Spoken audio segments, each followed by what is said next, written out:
Sir దగ్గరికి వెళ్ళి ఇది అందరూ కంప్లైంట్ ఇచ్చి అందరూ సిగ్నేచర్స్ పెడతారు. మేమందరం వెళ్తాం కంప్లైంట్ ఇవ్వడానికి. అంటే మీరు కంప్లైంట్ ఇవ్వడానికి కూడా మాకు లోపలికి వెళ్ళినరా? హోమ్ మినిస్టర్లు, సీఎంలు, చంద్రబాబు నాయుడు గారు deputy CM social media complaint ఇవ్వండి, మేము యాక్షన్ తీసుకుంటాం.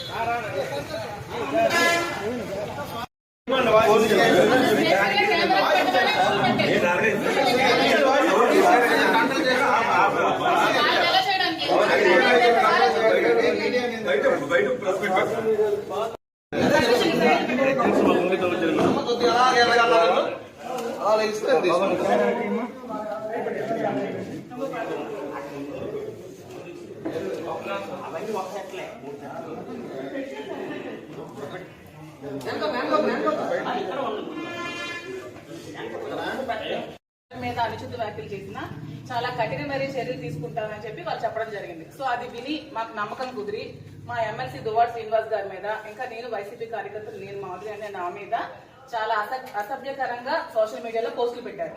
సో మీరు ఖచ్చితంగా వాళ్ళ మీద కూడా యాక్షన్ తీసుకోవాలని కోరుకుంటూ మేము మా ఎంపీపీలు, ఎంపీటీసీలు, ప్రెసిడెంట్లు, మండలి టౌన్ ప్రెసిడెంట్లు అందరూ కలిపి మీ కంప్లైంట్ ఇవ్వడం జరిగింది. దీని మీద మీరు తప్పకుండా సివియర్ యాక్షన్ తీసుకోవాలని కోరుకుంటున్నాం. రెండు అందరూ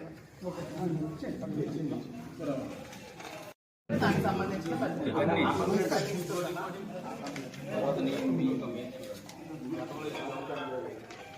సార్ గతంలో ఇచ్చిన కంప్లైంట్ సార్ మీకు కంప్లైంట్ చేసి స్టేషన్ కి వచ్చి ఆల్మోస్ట్ అవుతుంది. శ్రీనివాస్ గారు ఎమ్మెల్సీ గారు జనసేన నుంచి చాలా థ్రెట్ ఉందని, చంపిస్తారని బెదిరించి చాలా కంప్లైంట్స్ పెట్టి 2 months బిఫోర్ మేము కంప్లైంట్ ఇవ్వడం జరిగింది. దాని మీద ఎటువంటి యాక్షన్ కానీ ఎఫ్ఐఆర్ కానీ ఫైల్ చేయలేదు. కానీ ఎప్పుడో 2 years బిఫోర్ శ్రీనివాస్ గారు ఏదో జనసేన పవన్ కళ్యాణ్ కోసం మాట్లాడారని చెప్పి దాని మీద కేసు ఫైల్ చేసిన వెంటనే ఎఫ్ఐఆర్ ఫైల్ చేయడం జరిగింది శ్రీనివాస్ గారు. మేము ఇచ్చిన దాని మీద మాత్రం ఇంతవరకు ఎటువంటి రెస్పాన్స్ కూడా లేదండి. అతను ఒక ఎమ్మెల్సీ. సో మాకు ఇంతవరకు మాకు కట్టే మాకు రావాలి కదండి. కేసు అయితే కాపీ ఇవ్వాలి కదండి, మాకు కాపీ ఇవ్వాలి కదా.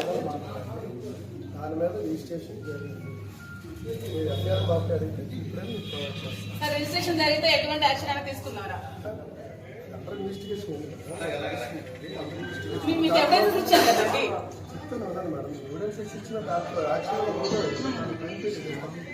సోషల్ మీడియా కేసు అనేది మామూలు సరే మాకు ఎఫ్ఐఆర్